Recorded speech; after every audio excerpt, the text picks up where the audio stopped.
In this session, we'll be taking a look at how to code a servlet in Java. We'll be taking a look at a small demo now, the application that we are going to code now. Let me show the demo. So this is this application, and the user should enter his username and password. Say Satish is the user. Let me enter my name, and the password, say a valid password as test123. If the user enters a valid username and password, and when he clicks on submit, the data gets transferred to the server, and HTTP post request is being made here, and this HTTP request is being replied by the server with a HTTP response, and this servlet, a login servlet, is being called to handle this request. So this is the servlet that we are going to code. What the servlet does is it gets the username and password, verifies whether it's a valid username and password. If it is a valid username and password, then it should generate this message: welcome Satish, your password is this, and this response is sent back to the client. So an HTTP post request is happening and an HTTP response is happening. The server we are trying to invoke is mapped to this URL. So when I say /login, this URL is actually invoking or requesting the login servlet on the web server, and that particular servlet is being loaded on and it's being executed by the web container. So all these things we have seen in our previous sessions. In the introduction to servlets, we have understood what is a servlet and how it is actually used in building a dynamic web application. Just a recap of that with the same application that we have taken now. Say I'm having this is my client. I am entering the URL and then entering my username and password.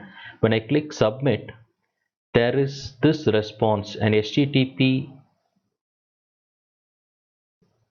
When I click submit, an HTTP request message that uses the post method is happening to the server, and we are actually requesting first servlet /login. So this is the URL that we are actually requesting the server. So what this means is this is actually mapped to a servlet. This URL is being mapped to a servlet, and this request is being made from Mozilla. So an HTTP request happens, and what our web server does is the web container knows that this particular login is actually mapped to a login servlet. So the web container will load that servlet, and this servlet will execute, and it will check, and this servlet will check whether the given username and password is valid. If it is valid, it will generate the dynamic content, and it will generate a response, an HTTP response, which will be sent back. So a response with the content type as text and HTML. You can see here the content type we are sending is HTML, that is sent back as an HTTP response to our client. The client will take this content and render it as an information. It will render that as a page on the web browser. The user will be able to see the message. So now when we are submitting, there is a post request that is being generated within the form, and you see here we are actually requesting this particular URL. There should be some mechanism wherein this web container knows that this URL is being mapped to this servlet. Only then for this request it will load this servlet and divert this response to that servlet, so that the servlet generates it diverts the request to the servlet so that the servlet generates a response. So there should be a file which maintains that this URL is mapped to this servlet. That's where the configuration file web.xml file comes in. This file has a servlet URL mapping, a servlet mapping scheme. Okay, for this URL you invoke this servlet or you load this servlet. So that is maintained in the web.xml file. So this file helps the web container to actually load the corresponding servlet for a requested URL, and this servlet also verifies the username and password and generates some dynamic constant.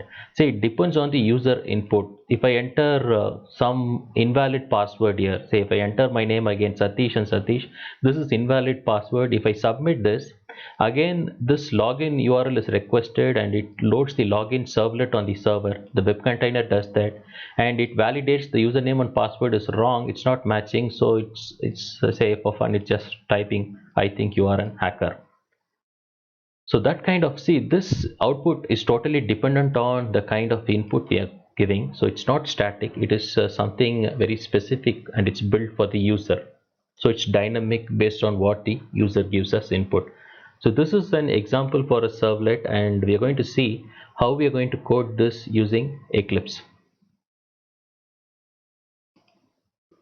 So even before going into the actual coding exercise, I'll tell you what code I have written. We have an HTML page. This HTML page contains the form, and action is login. So this login is actually that URL pattern we give, right? /login. So that means this is what is the meaning of that. We map it to the URL pattern here. So action is equal to login. Method is equal to post. So when I say there is an HTTP request, post method is being generated. This request is of type post because in the form I'm exactly using the method to be post. So that's where it really means it's an HTTP post request, and the data we are sending is username and password, which is being sent.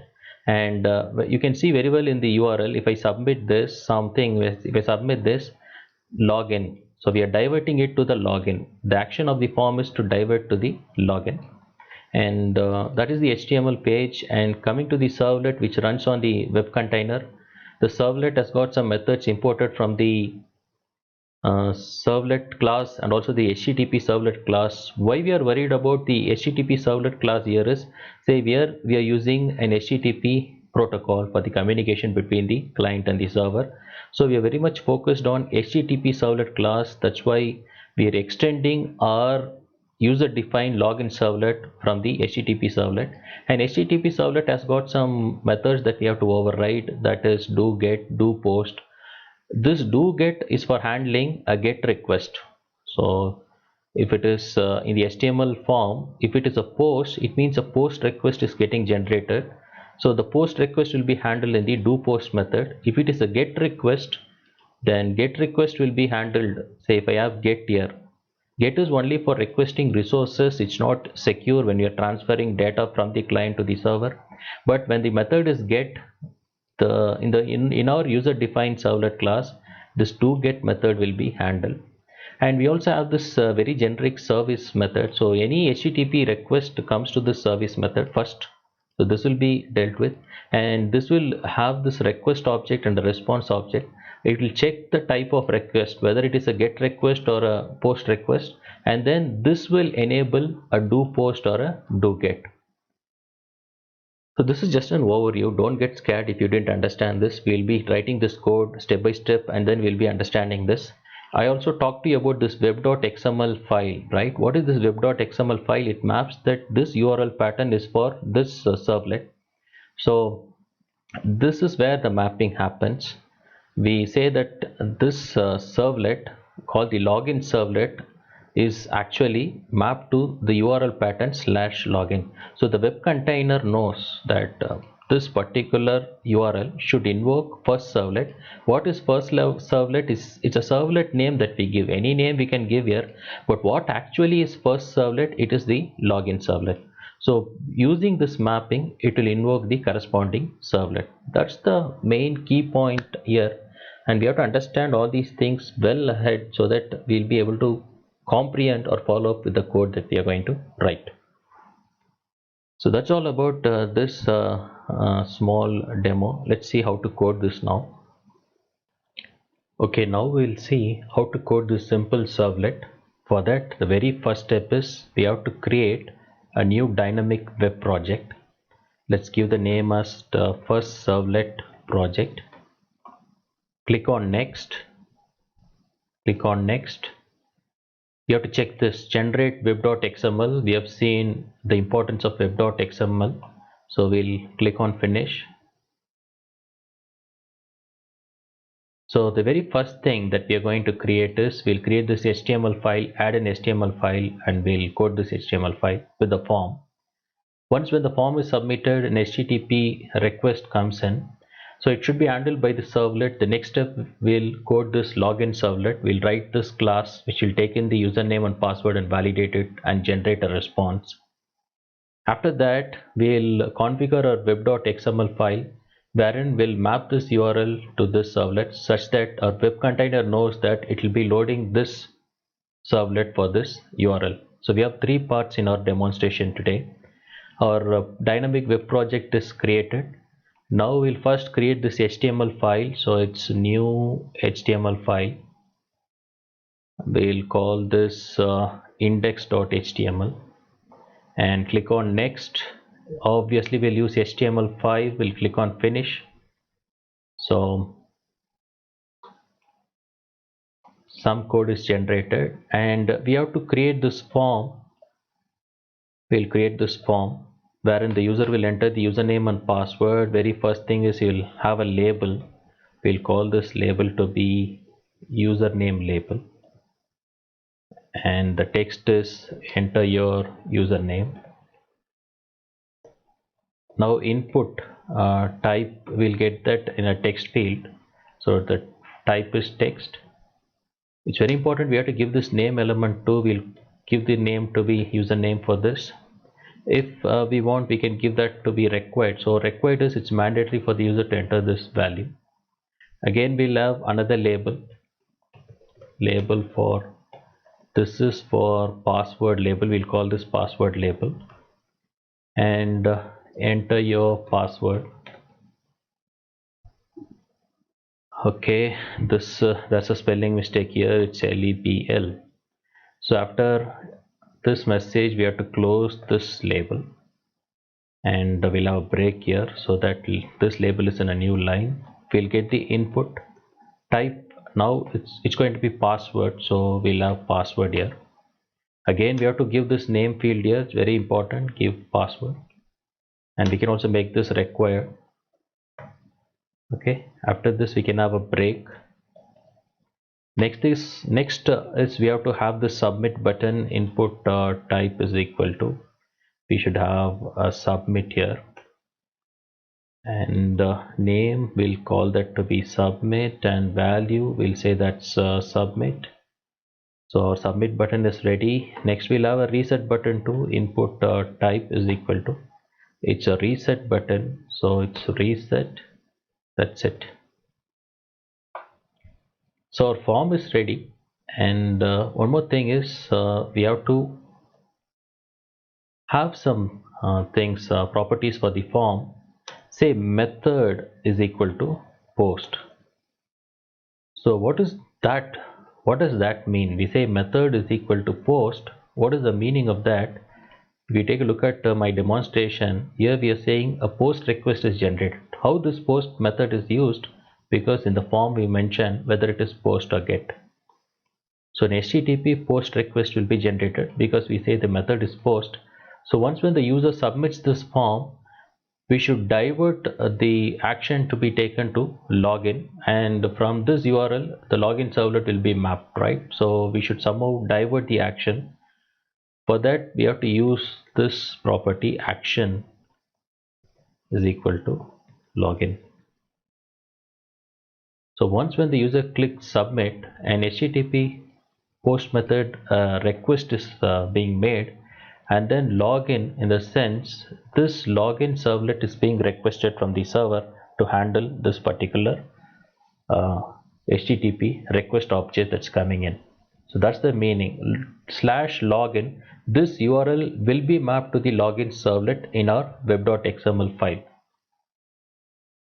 So our form is ready. Let's run this form and check how it looks in the browser.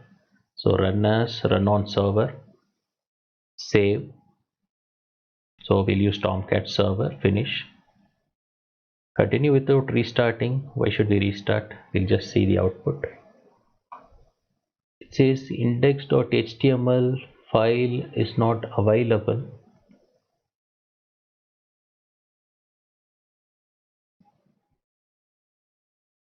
Okay, let's restart this and check. If you have any issues, just restart the server. That's all we can do. Let's hope this works fine while we restart.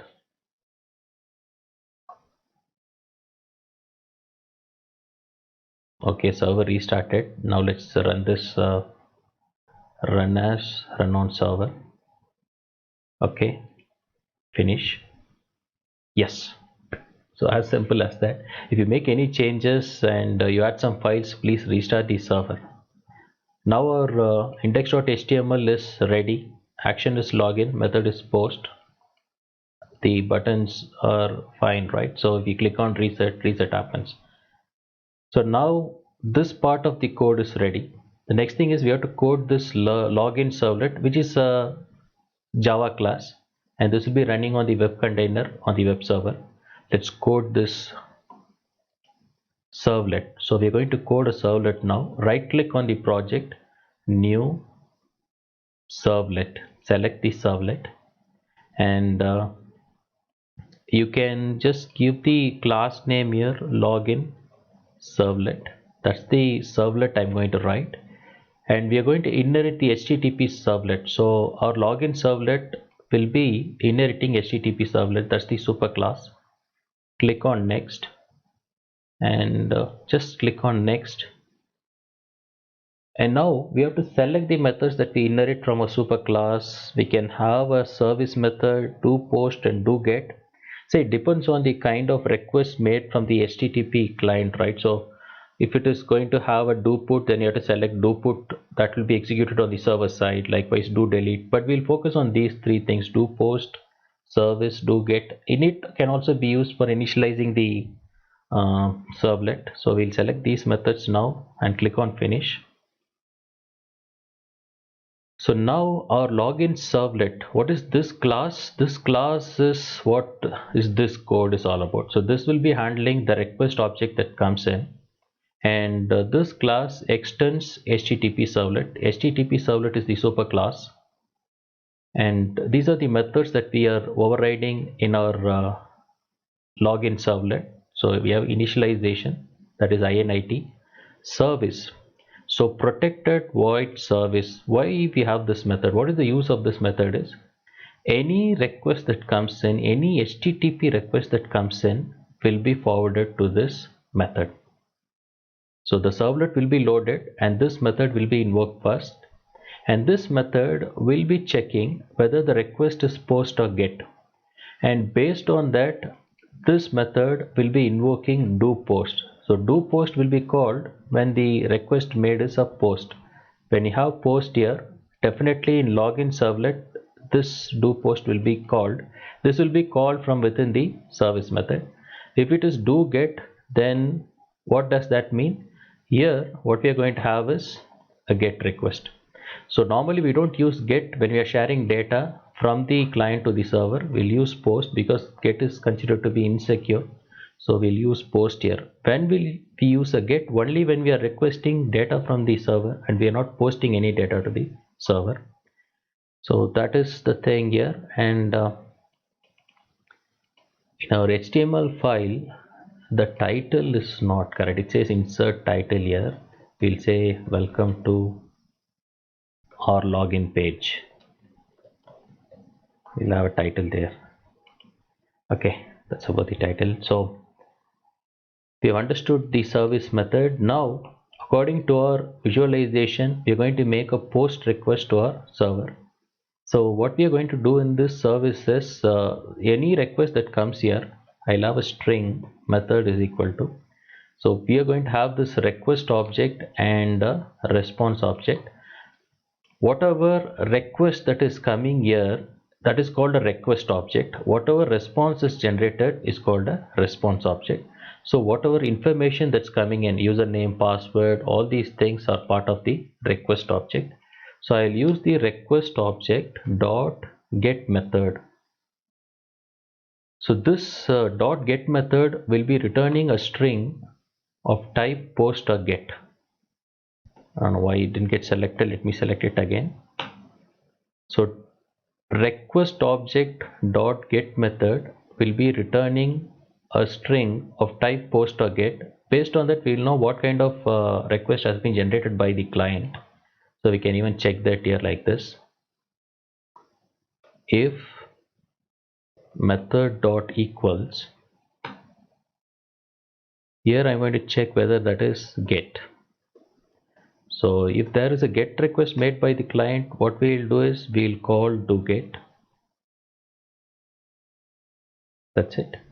So what we are performing is whatever request object and response object that we are going to generate is just passed on to the doGet method, and all the actions will be performed under the doGet method. Else we'll just check for two things here, that is method dot equals post. Then we'll invoke the doPost method and then pass the request and response objects. So what this simply means, if the method is post, then what you're going to do, call the post. If the method here is get, then what we are going to do in the servlet, we are just going to call do get. That's it, very simple. And what is the method we are using? We are using post. So where our call will be diverted, it will come here, it will check method equals post, so do post will be called. So our code should be here. So do post is what is going to now send the response back. To send the response back, first we have to set the response content type. So it's response object dot set content type. The content type here is text/html. So once when we get a request, our job is to send a HTTP servlet response. That's the response object. What kind of content we are going to send? It's text.html. If you take a closer look at my visualization, I would have said content type is text.html. That's what we are setting here. The next thing is we are going to write this data back to the client.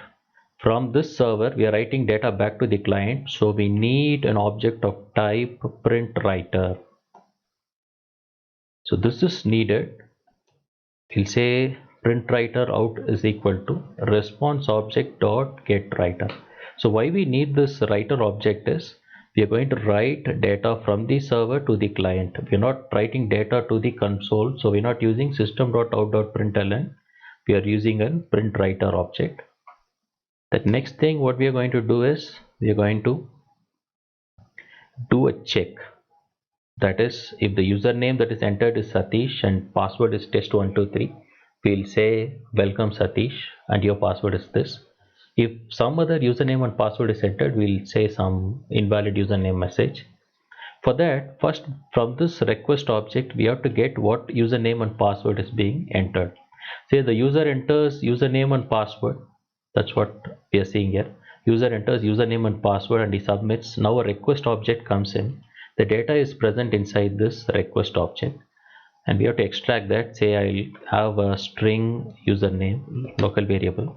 We'll use the request object and extract dot get parameter and we'll extract the username. What we have to give here is we have to give the name value.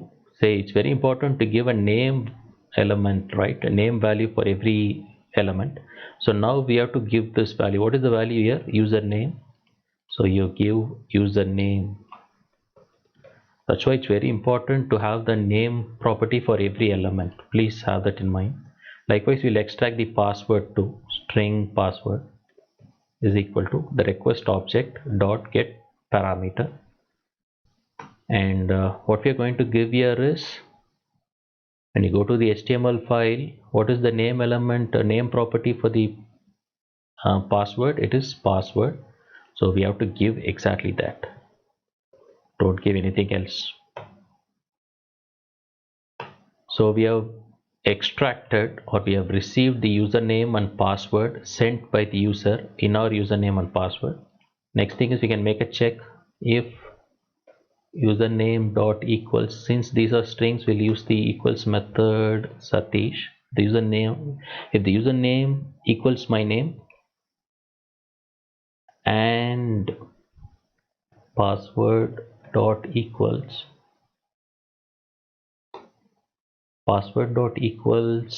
say let's assume that test123 is the valid password. If this is what the user is entering through the form, then we'll say out.println. Don't use system.out, it's out.println. We are writing the data back to the client, and so this is the response that's getting generated. we'll say welcome Mr.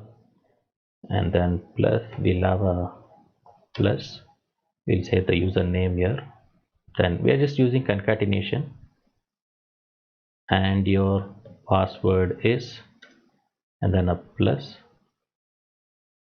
and then we'll use the password, just displaying the username and password back to the user.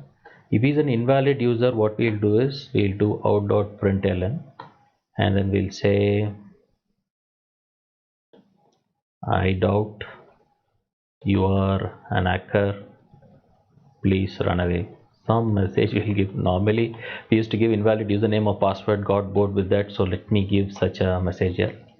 So our code is almost done. So our post method generates this response and sends this response back to our client.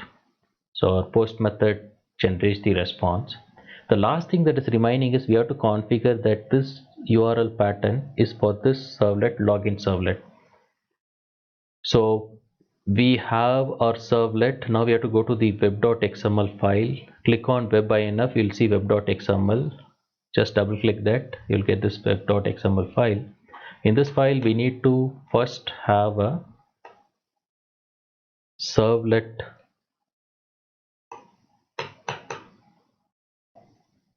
name and servlet class here. Let's give servlet name. Here any servlet name we can give. I'll just say first servlet, and we have to give the servlet class. So this servlet class is nothing but the class that we have coded. This class that we have just now coded, that is nothing but login servlet. We can very well give that here, login servlet. The next thing is we have to have a servlet mapping. Let's go with the servlet mapping. What is this servlet mapping? It is that slash login. The URL is getting mapped to the servlet. I was telling you here in my visualization, right? This slash login, the URL we are requesting should be mapped to a servlet on the server. So here that mapping happens in the web.xml file. Why it is needed? So that the web container can load this servlet for this URL. So let's go and map that. So first thing we should have, this is the servlet name. Servlet name is first servlet. So just give the name whatever you are given here again. Now you give the URL mapping, that is URL pattern. The pattern is, we'll give slash login. So this says for login you map it to first servlet. What is actually first servlet? It is login servlet. That is the actual class we have written. So our web.xml file is ready. Let's save it. Our login.servlet is ready. Our index.html, everything is ready. So all these things are ready. This is ready. Our servlet is ready. Our web.xml file is ready. We just need to test whether the request is being posted and the response is getting generated from our doPost method. So let's go and refresh this. Let's try and enter some data, say Satish and test 1 2 3. Let's submit. It says the origin server didn't find a current representation of the target source. First servlet project login. Let me restart the server. If I face any issues, I normally restart the server. Let me stop this and restart this server.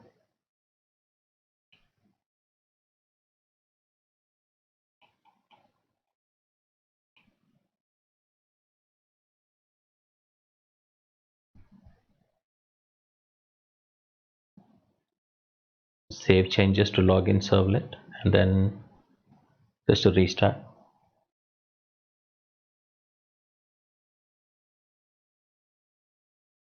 Server is started.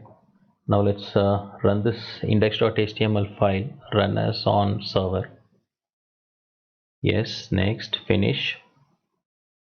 We've already restarted it. Again says restart server. I don't know why. Let's start it again.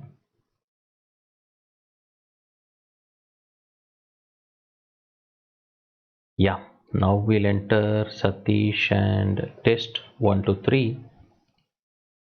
Yeah, we have done. So you can see the output here, some dynamic response getting generated. Welcome, Mr. Satish, and your password is test123. So normally if you get any server issues, the only thing you can do is restart your server. Say sometimes the code changes you're making to the files that may not be picked up by your server. So you have to push these changes onto your server. So save the files and restart. If you have not saved any files, it will ask you to save it. So save it and restart. If there is any port conflict, check whether any other service running in the same port you have configured your Tomcat to run, and you have to see to that this port 8080 is free, so that there will be no port conflicts. If at all you understand that there are no port conflicts and still you have issues, you can just restart your entire system, then it resolves some of the conflicts. So I'm just telling you some of the experiences I had, and the way I have resolved issues. Now you've seen I was having an issue, but then how it got resolved by restarting the server again. If I enter any other password, say I've entered my name Satish, if I enter any other password like test, so this is an invalid password. So if I enter this, I doubt you're an hacker, please run away. So dynamic response is getting generated from the server, and we can test it on any browser. Let's go to Microsoft Edge browser. Let's try and run this code on that browser. Let's see how it behaves, and we'll also be able to see the URL and how it is being mapped to the servlet here. So since it's very small here, I don't know whether it's visible. Let's try it on the browser here, Microsoft Edge.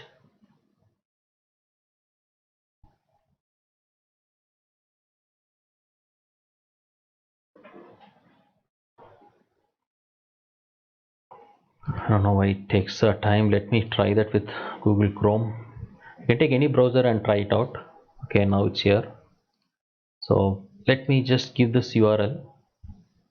So index.html will actually fetch us this page. So that is index.html. You can very well see here. That's our HTML page we have coded. We can enter the name. I entered my name. Valid password is test123.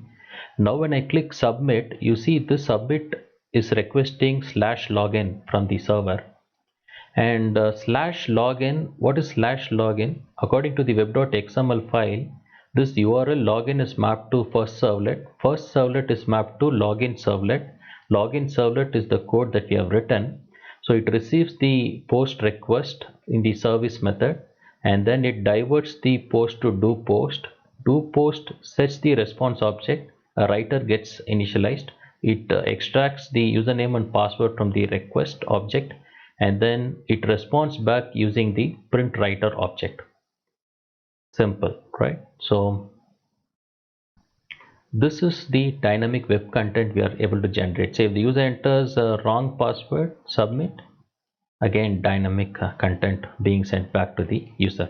So that's how you create a servlet, and you have to keep in mind, you have to configure the web.xml file so that our web container really picks up the servlet corresponding to the URL pattern requested. I hope we are able to follow this. Please try this.